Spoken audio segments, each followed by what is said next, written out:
প্রত্যেকে জয় যিশু।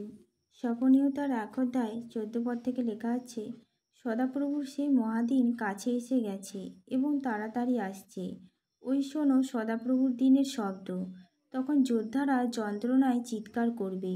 সে দিনটা হবে ক্রোধের দিন, দারুণ দুর্দশা ও মনের কষ্টের দিন, বিপদ ও ধ্বংসের দিন, গাঢ় অন্ধকারের দিন, মেঘ ও ঘন কালোর দিন। সেটা হবে দেয়াল ঘেরা সব শহরের বিরুদ্ধে এবং কোণের সব উঁচু পাহারা ঘরের বিরুদ্ধে, সিংহার আওয়াজ ও যুদ্ধের হাঁকের দিন।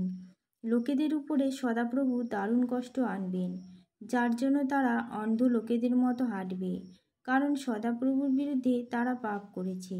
তাদের রক্ত ধুলার মতো ফেলে দেওয়া হবে এবং তাদের দেহ গোবরের মতো পড়ে থাকবে। সদাপ্রভুর ক্রোধের দিনে তাদের সোনা রূপাও তাদের রক্ষা করতে পারবে না।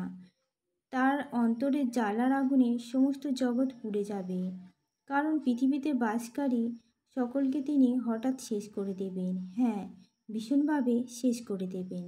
আমেন।